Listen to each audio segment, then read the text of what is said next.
Muy bien, en esta mañana el título de la predicación es El Señor Dios gobierna. ¿Ok? Vamos a leer el Salmo 2 completito y luego de eso vamos a desarrollar dos temas. El gobierno de Dios, que está íntimamente ligado a su providencia. Salmo 2, versos 1 en adelante. ¿Por qué se amotinan las gentes y los pueblos piensan cosas vanas? Se levantarán los reyes de la tierra y príncipes consultarán unidos contra Jehová y contra su ungido, diciendo: rompamos sus ligaduras y echemos de nosotros sus cuerdas. El que mora en los cielos se reirá. El Señor se burlará de ellos. Luego hablará a ellos en su furor y los turbará con su ira. Pero yo he puesto mi rey sobre Sión, mi santo monte. Yo publicaré el decreto. Jehová me ha dicho: mi hijo eres tú. Yo te engendré hoy. Pídeme y te daré por herencia las naciones y como posesión tuya los confines de la tierra. Los quebrantarás con vara de hierro, como vasija de alfarero los desmenuzarás. Ahora pues, oh reyes de la tierra, sed prudentes. Admitid amonestación, jueces de la tierra. Servid a Jehová con temor y alegraos con temblor. Honrad al Hijo, para que no se enoje y perezcáis en el camino, pues se inflama de pronto su ira. Bienaventurados todos los que en Él confían. Hay que tener cuidado con esto. Oremos. Padre, en esta mañana hemos abierto la Escritura. Hemos leído, Padre Celestial, una vez más, una porción de ella. Ayúdanos, Señor, con humildad a acercarnos y que de verdad entendamos lo que tú has inspirado. Yo te ruego que como el expositor me permitas acercarme responsablemente a este pasaje y que en las mentes y los corazones de mis hermanos no exista obstáculo para que esta semilla germine y que dé fruto al 100%. Amén. Este salmo nos provee un panorama inspirador y optimista de la historia humana. En alguna medida, este pasaje, este salmo, nos da un pincelazo de la historia humana. ¿Ok? Visualiza la confusión de las naciones, finalizando con el reino de Dios obteniendo la victoria sobre la confusión, sobre la ira, sobre el pecado de las naciones. Este salmo sigue un patrón que captamos en lo que llamamos el protoevangelio, Génesis 3:15. Yo pondré enemistad entre tu simiente y la simiente de la mujer. Esta te herirá en la cabeza y tú le herirás en el carcañal. Recuerden que ese pasaje es lo que se conoce como el protoevangelio, la primera vez que se anuncia el evangelio en la escritura, ¿sí? Este salmo sigue el patrón de ese anuncio. En Génesis 3:15 vemos dos cosas. Vemos una lucha temporal, ¿ok?, entre la simiente de la mujer, quien es Cristo, y la simiente de Satanás, que es obviamente Satanás y todo lo que él intenta producir para vencer a Cristo. Vemos esa tensión, esa lucha temporal, pero ahí mismo en esa pequeña frase, en ese pequeño verso, se nos cuenta que aunque hay una lucha temporal, finalmente hay alguien que triunfa. Y el triunfo es el triunfo del Evangelio. Es una victoria histórica del Evangelio sobre Satanás y sobre la maldad. Este salmo empieza con las naciones amotinándose. ¿Qué significa amotinarse? Aquí en Guatemala somos expertos en eso, ¿verdad? Porque hay bochinches a cada rato, ¿no? Protestas a cada rato. Ni siquiera tiene que haber un problema para que la gente se atumulte, ¿no? De repente se le pinchó a alguien, se le pinchó la llanta a alguien, y todos pasan viendo y se amontina la gente ahí. Solo se le pinchó la llanta, pero aquí somos, la verdad, bien expertos en eso. Y el Salmo pinta esta imagen. Las naciones se amotinan, se aglutinan, se unen en contra de Jehová y de su ungido, ¿sí? Eso está en los primeros 3 versos. El término ungido aquí es la palabra hebrea que al español traduciríamos Mesías. Y esa designación Mesías significa el libertador que los judíos por tanto tiempo habían esperado. Ellos esperaban un libertador definitivo. Porque recuerden que después de David y Salomón, Israel empezó con los problemas durante siglos. No solo entre ellos mismos, sino contra enemigos. Y de repente lograban vencer a sus enemigos y luego los enemigos los vencían y que perdían cierta parte de tierra y después la recuperaban. Era una historia de subes y bajas con los israelitas, a veces más bajas que arriba, ¿verdad? De repente aparecía un buen rey, pero ese se moría y el hijo venía a deshacerlo todo. Luego llegaron los grandes imperios y ahí Israel sí quedó bajo el dominio de los imperios. Entonces estamos hablando de 500, 600, 700 años de incansables luchas. Y entonces el anuncio del Mesías era: ojalá venga este ya y nos venga a liberar de manera definitiva. El cual vino, pero no lo recibieron, porque ellos querían una liberación política y no querían una liberación de la raíz de aquello que los mantenía oprimidos.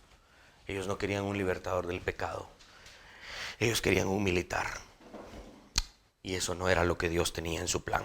El Nuevo Testamento enseña que este libertador es Jesucristo. No es nadie más. Él es Jesucristo. En el Salmo vemos a las naciones pecaminosamente intentando liberarse del dominio de Dios. ¿Sí? No quieren el reinado de Cristo sobre ellos. Por eso dice: rompamos sus ligaduras, echemos de nosotros sus cuerdas. No queremos nada con este libertador. Finalmente el salmista nota que esa ira de las naciones no solamente es malvada y pecaminosa, sino que también es, ojo con esto, inútil. Los esfuerzos de las naciones por liberarse del reino de Cristo son inútiles. Ahora, muchos de nosotros vemos las noticias, experimentamos en carne propia la corrupción de los reinos de la tierra, de los gobiernos de nuestros países y decimos: pues no parece tan inútil, pareciera que están ganando. Sí, pareciera. Pero en el largo plano, en el largo plazo, si pudiéramos ver toda la historia, ¿sí? en una sola línea, veríamos que en este pedacito de tiempo que nos tocó vivir y que sucedió una gran catástrofe y un montón de problemas en nuestras naciones, vemos que todo lo que pudieron hacer nuestras naciones para liberarse del gobierno de Cristo finalmente fue inútil. Por eso es que tenemos que aprender los creyentes a pensar en términos definitivos, en términos últimos, en términos eternos, ver la historia en términos de su consumación, ¿sí? Tenemos que aprender a ver la historia, cómo va a terminar, no solamente el pedacito de tiempo que nos ha tocado vivir. El Señor está serenamente sentado en su trono, en lo alto, en majestad. Dice el verso 4 que Él mora en los cielos. Y cuando ve que las naciones se amotinan y dicen: no queremos a Cristo, no queremos que Cristo tenga que ver con nuestras naciones, el que está sentado en el trono dice que se ríe de ellos, se burla de ellos. Esa es una imagen bien dura, ¿sí? Que a nosotros nos trae esperanza y decimos: sí, es cierto, ¿verdad?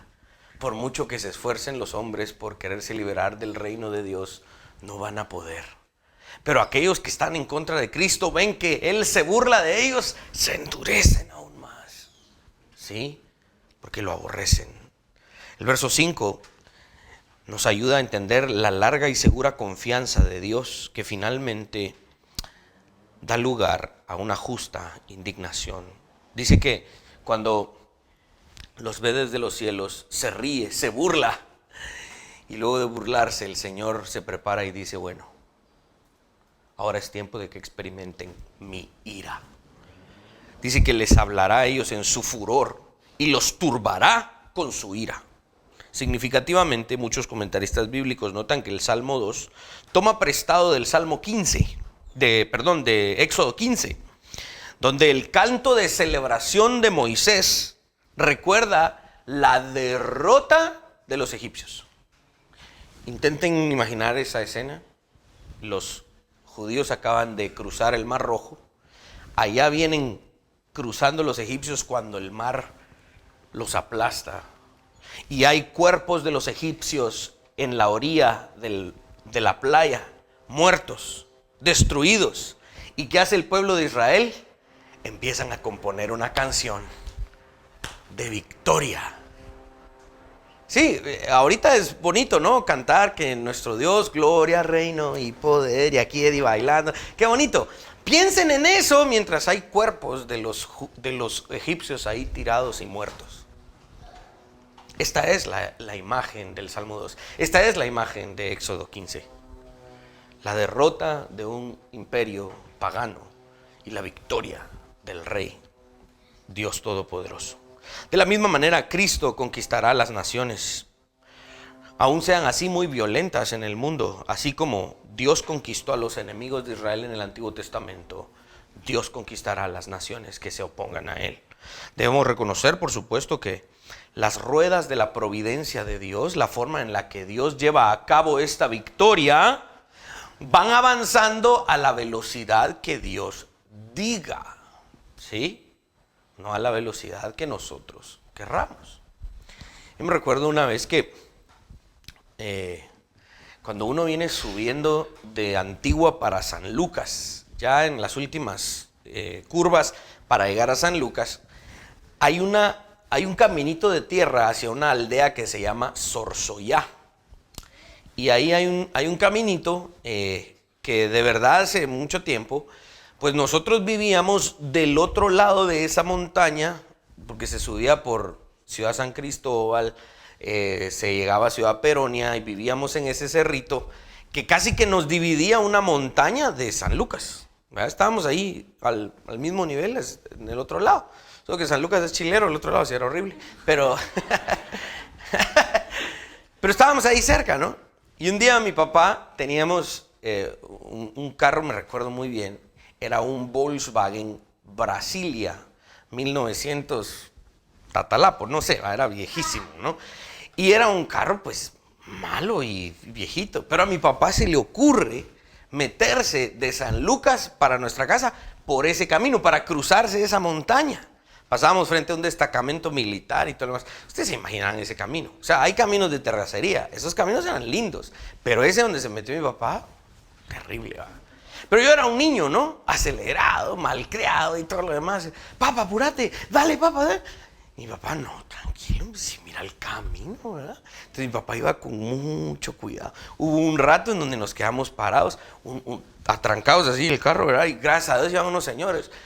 ¿Qué le pasó? Mire, usted ayúdenos. Entre 4 o 5 señores nos ayudaron a levantarlo. Dele, y seguimos, ¿verdad? Por poco y no salimos vivos de ahí. Pero las ruedas de ese vehículo debían de ir rodando a la velocidad que ese camino tan malo lo permitía. Entonces a veces los creyentes somos así con Dios. Queremos que las ruedas de la providencia de Dios giren rápido, que nos saque de estos problemas, que arregle nuestra nación, que nos traiga ya justicia. No, Él es Dios, pues. Sí, mis hermanos, pero el camino en el que vivimos los creyentes en nuestras naciones es peor que el de ese camino en esa montaña. La maldad del hombre es cruda, es terrible. Por lo tanto, las ruedas de la providencia y la victoria hacia donde el reino de Dios avanza va a ir a la velocidad que Él diga. Y si en el camino nos toca sufrir, nos toca aguantar, nos toca experimentar pérdida, pues todo sea para la gloria de Dios. Finalmente, tal como lo dice 2 de Pedro capítulo 3, verso 8, con el Señor un día es como 1000 años y 1000 años como un día. Esta es la forma en la que Dios camina, opera, ¿sí? Tranquilamente. A Dios nada lo apresura. A Dios nadie lo presiona. Dios no tiene deadlines. Tiene que cumplir a cierta fecha. Dios es el dueño de la historia, del tiempo. Y Él obra como Él lo desee. En contraste con la furia de las naciones, dice el Salmo. ¿Sí? Estas naciones son insensatas. son violentas, son arrebatadas, quieren todo ya, rapidito y sin mal modo, como me decía mi mamá. Es una furia insensata, pero Dios soberanamente declara en el verso 6, pero yo, un pronombre personal enfático en el hebreo, he puesto mi rey sobre Sión, mi santo monte.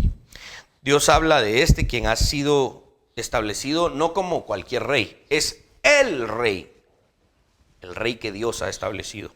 El verso 7 dice, yo publicaré el decreto, Jehová me ha dicho, mi hijo eres tú, yo te engendré hoy. Esto lo estudiamos el día viernes cuando hablamos de la Trinidad. Hablábamos de que este engendrar no es dar a luz como una mujer que está embarazada, sino es exactamente un solemne acto de coronación, de establecimiento de aquel que ha de gobernar por siempre. El decreto es una promesa de adopción de parte de Dios. Mi hijo eres tú, ¿sí? Funciona como eso, como un rito de santa coronación para establecer la legitimidad de ese rey que está siendo instalado y reconocido. Y este es Jesucristo. Desde su resurrección y ascensión, Cristo ha sido establecido como rey y el Salmo 2 lo había establecido.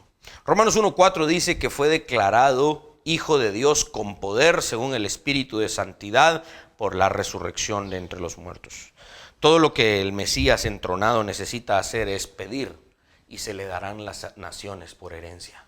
Y eso fue exactamente lo que Jesús hizo. Mateo 28, versos 18 en adelante, cuando se acerca con sus discípulos en la cima de aquel monte de Galilea, abre con esta frase: toda autoridad me ha sido dada en el cielo y en la tierra. Eso significa que a Jesucristo se le han entregado las naciones, ¿sí? Como posesión suya. Extraordinariamente, asegurar las naciones es la misma tarea que le asigna Jesús a sus discípulos en esta gran comisión. Y esta es nuestra tarea: asegurar estas naciones que ya son de Cristo. Él gobernará sobre las naciones con vara de hierro y quebrantará a pedazos a aquellos que se rehúsen someterse a Él. Esto lo hace por medio de su providencia. Y por eso les decía que estos dos temas son los que hoy iba yo a tratar a partir de este salmo: su gobierno, su fuerza y su providencia, la forma en la que Él ha de gobernar y proveer para su gobierno. Debido a esta esperanza definitiva, el salmista emite una advertencia a las naciones y les dice: ahora pues, oh reyes de la tierra, sean prudentes, admitan amonestación, jueces de la tierra, sirvan a Jehová con temor y alegraos con temblor. Vean ese paradójico contraste: alégrense con temblor, como que alégrense pero tengan cuidado, porque este no es cualquier rey. Honren al Hijo para que no se enoje y no perezcas en el camino, porque se inflama de pronto su ira. Bienaventurados todos aquellos que en Él confían, y estos somos nosotros. Vemos que este salmo continúa entonces desarrollando estos temas: la historia y la redención. Como conforme al pasar de la historia, la redención va siempre dándole forma a la historia para que ésta llegue a su cumplimiento, ¿sí? La victoria de Cristo ha sido anunciada y la estamos viendo con los ojos de la fe. Pareciera ser como la escena de aquel momento cuando el siervo de Eliseo sale de la casa haciendo algo para el profeta y de repente mira que los ejércitos asirios están rodeando la ciudad y la casa y dice: uy, si nos fregamos, amo mío, profeta, ¿qué vamos a hacer? Mira, nos vienen a matar.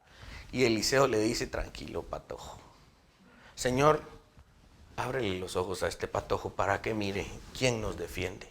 Y los ojos del patojo fueron abiertos y vio un ejército aún más poderoso. El profeta bajó y le dijo: Señor, que ninguno de estos mire. Se quedaron ciegos, los llevaron a Samaria y todo lo demás. Los pudieron haber destazado, matado, pero en cambio de eso, Eliseo dijo al rey: denles pan y agua y mándenlos de vuelta. A veces parecemos como ese siervo de Eliseo, ¿no? Que Vemos el mal que nos rodea y la maldad está triunfando, pero no logramos ver lo que el Salmo dice, que la redención de Dios es más grande. Este Salmo palpita con un optimismo histórico y sirve virtualmente como un canto de victoria. En teología llamaríamos esto un canto postmilenial, sabiendo que al final de este tiempo extendido, la victoria de Cristo llegará. El reto, mis hermanos y hermanas, es que jamás pensemos que nuestra esperanza se ve opacada por las circunstancias que vivimos. Nuestro entorno, ojo con esto, nuestro entorno no dicta nuestra esperanza. No es conforme a lo que tú veas que las cosas van bien o mal. Es al contrario. Nuestra esperanza nos ayuda a interpretar, a darle sentido a nuestro entorno. Es la forma en la que vemos el mundo. Es nuestra cosmovisión cristiana. Ahora, para agregar un poco precisamente en el tema de la providencia de Dios. La providencia de Dios no tiene solo alcances en cuanto a mi salvación, o a la salvación de mi familia, o a la salvación de aquellos que se han arrepentido. No, la providencia de Dios, si varios de ustedes estuvieron en ese estudio que hicimos de 18 semanas sobre la providencia de Dios, y hablamos de que la providencia de Dios tiene que ver con el poder y la provisión de Dios para los fines de su gobierno. La forma en la que todo sucede es porque Dios así lo ha determinado. No hay una molécula en el universo que ande ahí disidente diciendo, yo me escapé de la providencia de Dios. No, no existe una molécula en el universo que diga, no estoy bajo el dominio de Dios. Si eso existiera, Dios no sería Dios. Pero Dios es Dios. Y en cuanto a la realidad de nuestras naciones, ningún rey, ningún gobernante se ha elevado al trono fuera de la providencia de Dios. Todos aquellos gobernantes que han llegado a ser gobernantes, no solo en el ámbito político, en un negocio, en una institución, en una iglesia, en una familia, todos los que tenemos en alguna medida alguna cuota de autoridad en algún área de nuestro desenvolvimiento humano, hemos llegado allí por la pura providencia de Dios, porque Dios así lo ha determinado, así lo ha permitido. Ningún gobernante ha llegado a ser gobernante por sus propios méritos. El gobierno civil es una institución establecida y ordenada por Dios, como dice Romanos 13. Pablo enseña que toda autoridad, cualquier autoridad, es autoridad porque Dios la ha establecido. Aquellas autoridades que están reveladas en la Biblia. No cualquier ser humano como tal, sino lo que Dios ha establecido.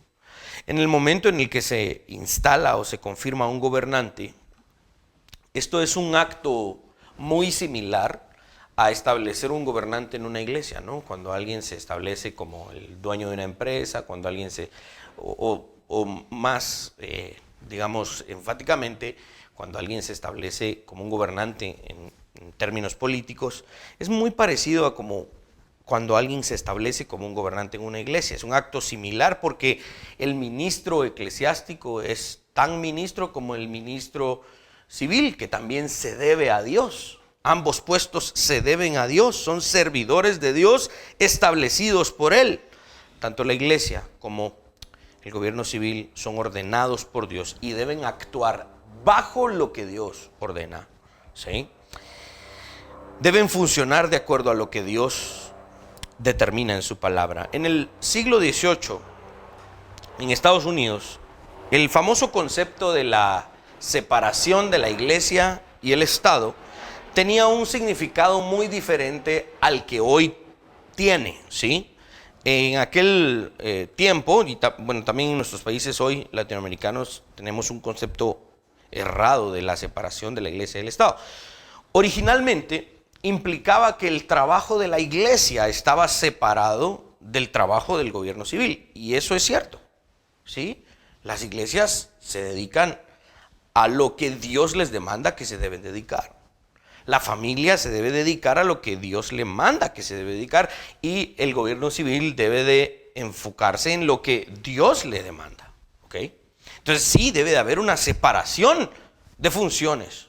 Por eso es lo que se conoce como jurisdicción. Juris viene del término latino decir, ¿no? Entonces, en esta área yo puedo decir, ¿ok? Entonces yo voy allá a mi casa y puedo decirle a mi esposa, mira, aquí vamos a hacer esto. Le digo a mis hijos, esto es lo que hay que hacer, porque ahí yo tengo autoridad.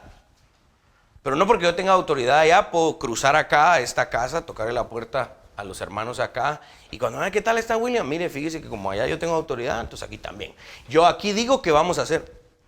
Me van a sacar, me dice, aquí usted no manda, aquí usted no tiene nada que decir. Váyase a su casa a decir todo lo que usted quiera. Porque allá yo tengo jurisprudencia, acá no. Entonces, la iglesia puede decir algo en tal ámbito. El gobierno civil puede decir algo en tal ámbito porque tiene una separación específica de autoridad.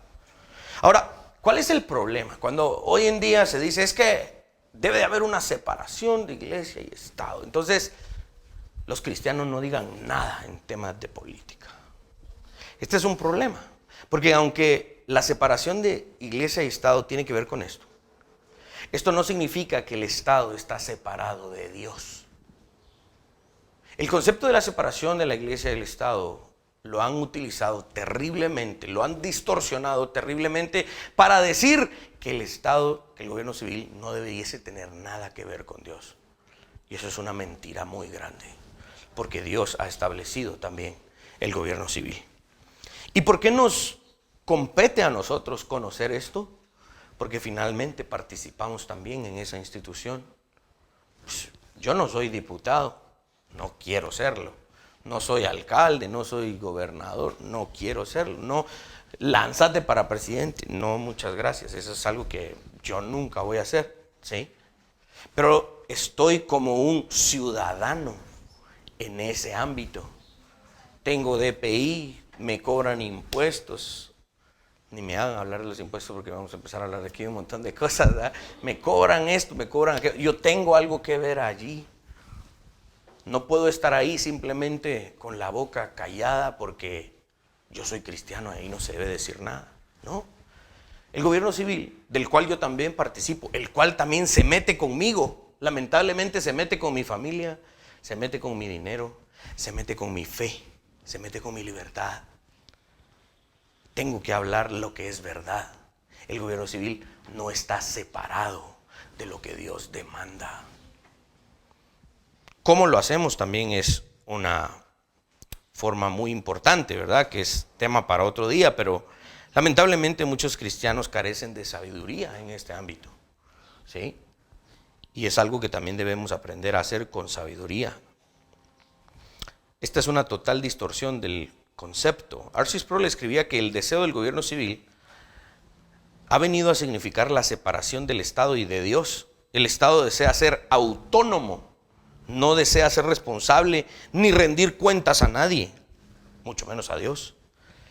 En una palabra, el gobierno civil ha declarado su independencia de Dios, algo que tenemos que tener mucho cuidado, porque no es lo que la Biblia enseña. Esta no es una sorpresa en nuestros tiempos. A lo largo de la historia han habido naciones, gobiernos, y esto, por eso empecé exponiendo el Salmo 2, porque esta es la historia del ser humano, lamentablemente. En la Edad Media hubo muchos monarcas que apelaron a lo que se conocía como la teoría del derecho divino de los reyes. En la Edad Media habían reyes que decían, yo soy rey, no hay nadie sobre mí. Yo hago lo que yo creo que debo hacer. Y lo que yo hago es como que si Dios dijera. Y muchos reyes apelaron a eso. De hecho, en Inglaterra, la coronación de los reyes era y sigue siendo por parte de la iglesia. Si cada vez que hay un nuevo rey, se muere al fin se murió la reina, antes de un siglo, creo. Ahora coronaron al rey, ¿y quién lo corona? El arzobispo de Canterbury, ¿no? El arzobispo allá en Inglaterra. De hecho, en la abadía de Westminster. Por eso estudiamos la confesión. Y al rey se le daba el título en latín de defensor fide, que es el defensor de la fe.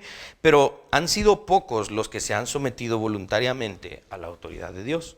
Incluso en el Israel del Antiguo Testamento vemos esto, que abundaron los reyes que se se rehusaron someter a la voluntad de Dios. Eran más comunes los líderes que deseaban liberarse de la autoridad de Dios que aquellos que deseaban someterse a lo que Dios demandaba.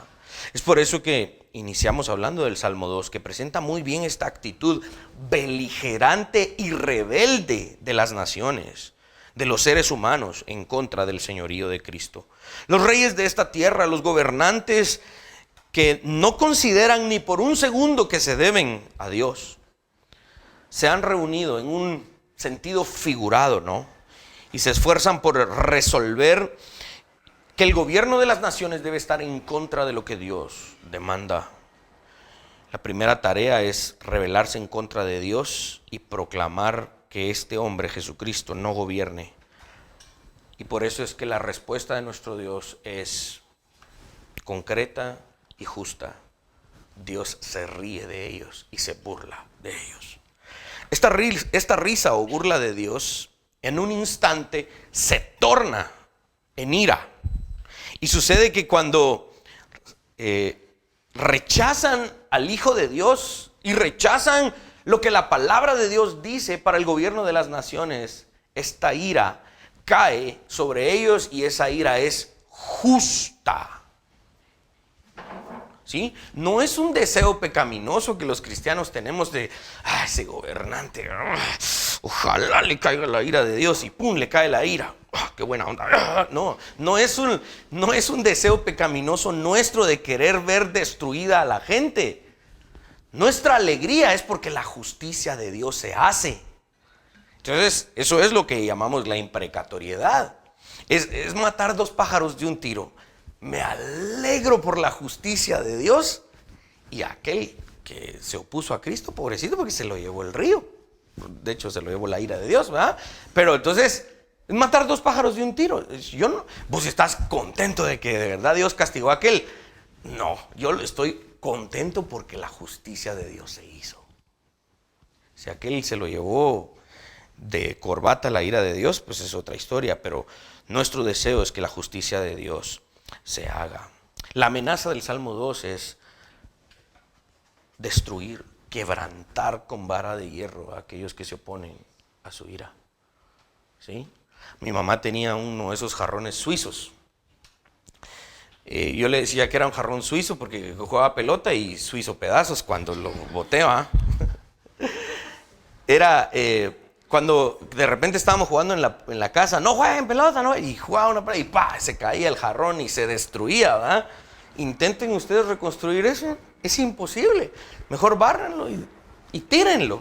Esa es la imagen de los gobernantes que se oponen al gobierno de Dios y que han de ser destruidos de esa manera. ¿Sí? Esta imagen de la destrucción de Dios de los gobernantes que se oponen a Él, de ninguna manera es inofensiva. Es tremenda. Sproul escribe que estos gobernantes han sido llamados a gobernar no con arrogancia de pretendida autonomía, sino con temor y temblor. Créanme, a veces yo molesto a Cindy y le digo, son las 8, 9, 10 de la noche el día sábado. Chini, dormía los patojos porque yo tengo que ir a ver qué predico mañana. Se ríe de mí. Porque ya sabe que a esa hora yo ya tengo listo lo que voy a predicar. De hecho, generalmente la prédica la termino el día viernes, ¿no? Ya antes de que ustedes lleguen ya he terminado yo, porque sí me he dedicado a preparar lo que voy a predicar, porque cuando yo vengo a este pequeño mueble de madera que se llama púlpito, yo le temo a esto. O sea, yo aquí no me puedo parar a decir charás. Yo aquí frente a ustedes, y más que frente a ustedes, frente al Señor Dios, yo aquí no puedo abrir la boca para decir cualquier cosa. Yo cuando hago esto es de verdad con mucho cuidado. La verdad es que me he cuidado mucho y le pido a Dios guardarme siempre, y hay aquí algunos hermanos a los que les consulto a veces y les pido que me ayuden, guardarme de hacer aquellos predicadores que, hermanos, yo tenía un mensaje preparado, pero hoy mientras estaba en la ducha, el Espíritu me lo cambió. Yo no soy de esa gente, porque yo tiemblo cuando vengo acá. Decía John Knox, el gran fundador de la de la denominación del presbiterianismo en Escocia. Yo no le temo a nada, dice. Pero cuando entro en el púlpito, tiemblo. Yo me tomo muy en serio esto, ¿sí? Asimismo, los gobernantes que se atreven o aquellas personas que se atreven a publicar su cara en la publicidad, voten por mí. Yo me pongo a pensar, ¿saben lo que están pidiendo? Porque si de repente llegan a quedar como diputados, como alcaldes, como presidentes, de repente, ¿no? Como aquel presidente que hace, ¿cuánto? 4, 8 años que él se lanzó creyendo que tal vez iba a llegar a ser el 4.º lugar. ¿Qué si ganó? Cuando él mismo pasé a segunda vuelta. Nosotros no estábamos preparados para esto, no sabía. Entonces cuando alguien publica su cara y dice, voten por mí, ¿sabe lo que está pidiendo? Porque si de repente Dios le permite llegar a un puesto de gobierno, ojalá llegue con temor y temblor. Una silla de gobierno no es cualquier cosa. Aquí está el concepto. Otro de tantos, pero uno más. La autoridad de los gobernantes o de los gobiernos o de las naciones es una autoridad extrínseca. ¿Qué significa eso? Hay autoridad que es intrínseca, ¿sí? Que es por naturaleza. Dios es un gobernante por naturaleza. A Dios nadie le otorgó autoridad. Dios es la fuente de autoridad. Por lo tanto, su autoridad es intrínseca. De Él nace la autoridad. Mi autoridad como gobernante en esta iglesia es una autoridad extrínseca. Yo no soy fuente de autoridad. En mí no nació la autoridad. A mí se me delegó la autoridad. Se impuso mano sobre mí y me dijeron, William, te vamos a delegar autoridad. Entonces yo recibo esta autoridad con mucho temor y temblor y digo, bueno, tengo que hacer buen uso de esto, ¿sí? Como la primera vez que a mí me dieron una pistola, una escopeta, un rifle, ¿verdad? Híjole, esta cosa destruye, ¿va? Hay que tener cuidado, ¿va? Y a disparar, y cuando dice, ¡ey! ¿Qué estás haciendo? No, para disparar es esto, pues. Sí, pero no seas baboso. Ponete lentes, ponete eso. Ay, joder, no sabía, ¿va? Y mira, pues, apunta para allá. Sí, yo aquí con la pistola. No, apunta siempre para abajo, porque... Y yo apuntando a la otra. Pues sí, que no sé qué. No, apuntarle para abajo siempre. Tené cuidado cómo usas eso, porque es poderoso. Entonces, la autoridad que se me delegó, la tengo que usar con cuidado, porque es extrínseca, se me dio, ¿sí? Entonces, todo gobernante tiene este tipo de autoridad. De hecho, nada en el orden creado puede constituirse como fuente de autoridad. Solo el Creador es la fuente de autoridad. Por lo tanto, la autoridad de todo gobernante es extrínseca. Aunque los gobiernos del mundo y su organización sean eminentemente bíblicos, que no sean eminentemente bíblicos la organización de nuestros gobiernos y nuestras naciones, sino que estén organizados por ideas humanas y otros elementos fuera de la autoridad de Dios. En términos de la providencia de Dios, todos los gobiernos son teocráticos. ¿Qué significa eso? Teos, Dios, kratos, poder o gobierno, ¿sí? Todo gobierno en el mundo es teocrático. Y algunos dirán, no, pero es que aquí en Guatemala somos una república democrática. Aquí el pueblo manda, dice una candidata, ¿verdad? El pueblo manda, es el gobierno del pueblo. No, siempre es un gobierno teocrático. ¿Qué significa eso? Siempre hay alguien arriba que dicta los términos y todos los demás deben obedecerlo. Por la fuerza, por la manipulación, por esto, por aquello, pero siempre hay alguien que gobierna sobre otro. Entonces, aquel que gobierna sobre otros, en alguna medida se convierte en el Dios de aquello que gobierna. Todo el gobierno en el mundo es teocrático. ¿Por qué? La pregunta en todo gobierno en el mundo es, ¿quién es Teos? ¿Quién manda? ¿Quién dice esto se hace y punto? Cuando eso sucede, esa nación, ese grupo de gente ha establecido un Teos, un Dios. La primera forma de gobierno puesta en vigor en el mundo, la podemos apreciar en la entrada al jardín del Edén. ¿Sí? Dice Génesis 3, 22 al 24. Y dijo Dios, Jehová Dios: he aquí el hombre es como uno de nosotros, sabiendo el bien y el mal. Ahora pues, que no alargue su mano y tome también del árbol de la vida y coma y viva para siempre. Y lo sacó Jehová del huerto del Edén para que labrase la tierra de que fue tomado. Echó pues fuera al hombre y puso al oriente del huerto de Edén querubines. Y ojo con esto, y una espada encendida que se revolvía por todos lados para guardar el camino del árbol de la vida. La espada flameante que el hombre ve aquí para no poder entrar de vuelta al jardín, para que no extendiera su mano y tomara el fruto del árbol de la vida, es la primera escena que la historia humana experimenta, en donde hay un agente que hace valer la ley, que se impone. ¿Sí? Es la primera vez que el ser humano quiere hacer algo, pero se le prohíbe. Es la primera vez que vemos a alguien hacer valer la ley, enforzar la ley. En inglés, al cuerpo de policías se le llama the law enforcement, ¿sí? Aquellos que enfuerzan la ley, los que hacen valer la ley. La primera vez que vemos esto en la Biblia es en esta escena de Génesis 3, cuando el hombre es echado fuera del jardín. A lo largo de la historia de la iglesia, se ha debatido sobre el orden y el propósito del gobierno civil. Por ejemplo, Agustín de Hipona argumentó que el gobierno terrenal no fue tanto un mal necesario, sino una necesidad del mal. Debido a que el hombre ahora es malo, se produjo la necesidad de un gobierno que restrinja esa maldad. Eso significa que la entrada del pecado en el mundo hizo necesaria la aparición del gobierno terrenal.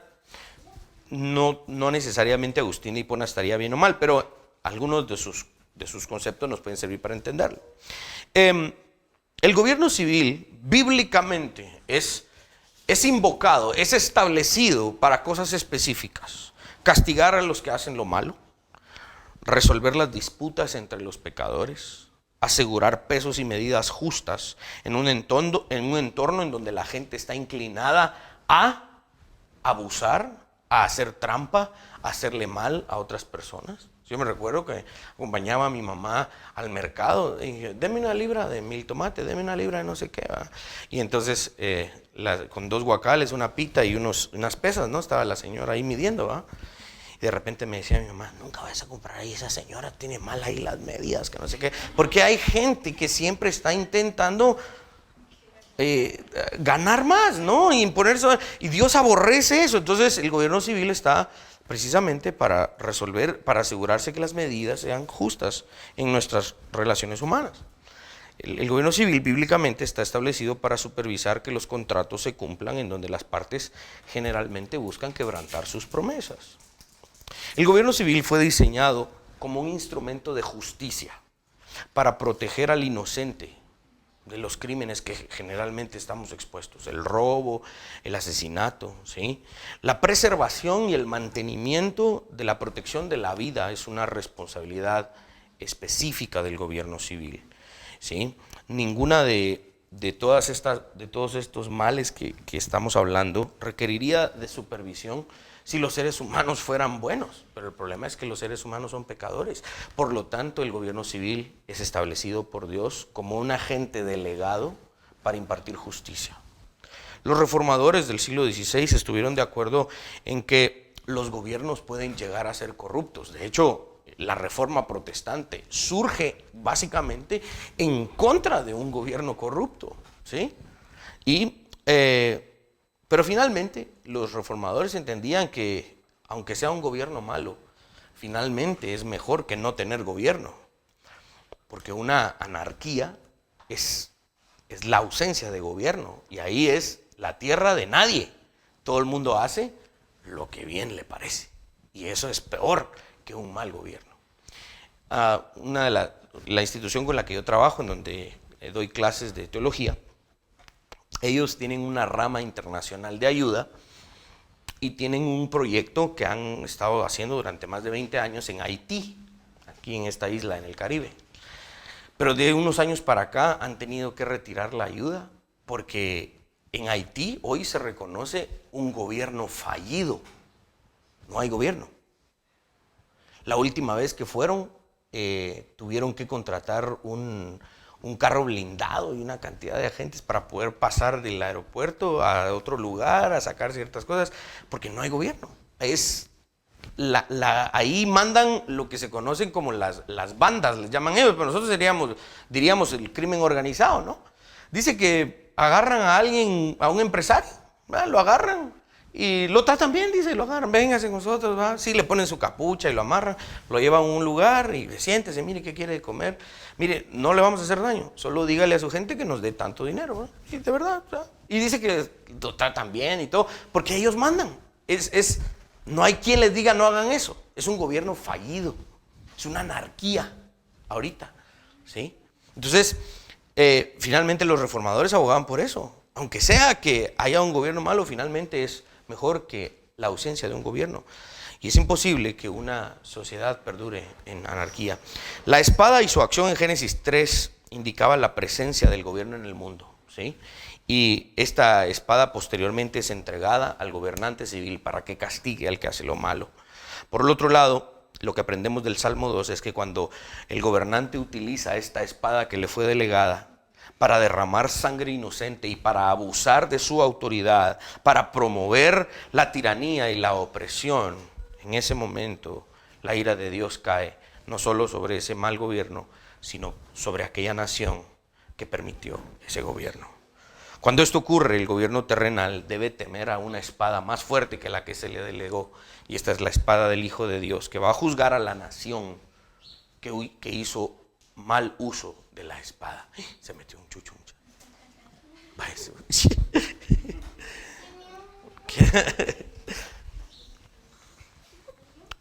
¿De qué equipo está? ¿De qué lado está Dios? Ahí en sus bosquejos puse un último punto que dice, ¿de qué lado está Dios?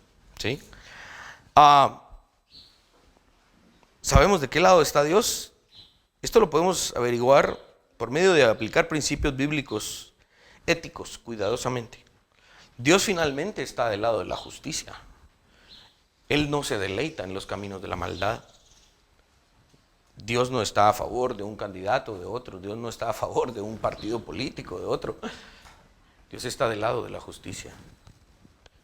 Aunque por una temporada el malvado pudiera prosperar y el justo pudiera sufrir, al final de la barra de la justicia divina es el malvado quien no prosperará y el justo quien recibirá su recompensa. El salmista decía esto de mejor manera, el Salmo 9, verso 18, porque no para siempre será olvidado el menesteroso, ni la esperanza de los pobres perecerá perpetuamente. Miren, la providencia de Dios no es una excusa para negar que la injusticia existe. Sabemos que la injusticia existe, pero sabemos que debido a la providencia de Dios, esa injusticia tiene un propósito. Aunque nos toque sufrirla, aunque nos toque perseverar a través de ella, sabemos que esta injusticia finalmente obrará para bien para nosotros. Y sobre esa injusticia el Señor Dios se glorificará. Es evidente que la Escritura, en la Escritura, Dios está a favor de la justicia y de los justificados. Lamentablemente, en nuestra realidad contemporánea, nos permite ver que la injusticia está íntimamente ligada, lamentablemente, a nuestros gobiernos civiles y lo que hacen. Pareciera que hay una brecha gigantesca entre lo que es el gobierno de Dios puro y perfecto y nuestros gobiernos en la tierra. Pareciera que hay una brecha gigantesca, ¿no? ¿Sí? Pero es por eso que estudiamos estas verdades del gobierno y la providencia de Dios, ya que en nuestra teología sabemos intensamente que el reino de Dios finalmente cerrará esta brecha y sabemos que el reino de Dios alcanzará nuestros gobiernos terrenales al punto de que nuestros gobiernos en la tierra se parezcan al gobierno de Dios y se cumpla la oración que Jesús hizo: Padre, que tu voluntad sea hecha en la tierra como lo es en el cielo. Nuestra esperanza debe estar puesta en Jesucristo. Para los cristianos, el tema político, lamentablemente, que hoy vivimos de manera intensa, Es un área importante y lo que sucede ahí tiene un impacto directo en nuestra vida diaria. Hoy por hoy, los gobiernos civiles están metidos hasta donde no deberían meterse. Hasta hace un tiempo, y hoy creo que es peor, ni siquiera ha disminuido esto. En Estados Unidos existían como unos 28 tipos de impuestos sobre la producción de pan solamente. O sea, era imposible comer un pedazo de pan sin que el gobierno hubiese ya metido sus manos sobre el proceso, sobre el grano, sobre la maquinaria, sobre algo. Es prácticamente imposible comer pan hoy en nuestras realidades sin que nuestros gobiernos se hayan metido incluso con cosas tan básicas como esas. Aunque Dios no está apoyando un partido, un candidato, definitivamente en su providencia, Dios ha permitido que el gobierno en el que vivimos sea este. Y sea lo que suceda, no perdamos nuestros ojos de lo que Dios está haciendo. Sea lo que suceda, sea quien quede, sepamos que Dios el Señor, ¿cuál es el título de esta prédica? Dios el Señor gobierna. Y si nuestros gobernantes hoy son malos, quitémosles el sí. Sabemos que nuestros gobernantes lamentablemente son malos. Mirémonos al final de la historia y sepamos que nuestro Dios finalmente está gobernando. Juan Calvino decía que cuando Dios quiere juzgar a una nación, le da gobernantes malos. Lamentablemente, el juicio de Dios pueda que esté cayendo sobre nuestra nación. No perdamos nuestra vista del gobierno de Dios y vivamos alertas. Sepamos vivir con sobriedad, pero también al mismo tiempo no nos desentendamos de lo que sucede en estas áreas. Seamos responsables y hagamos nuestra labor. Esto no lo podemos desligar de nuestra labor evangelizadora. Finalmente, ¿cuál es nuestra estrategia?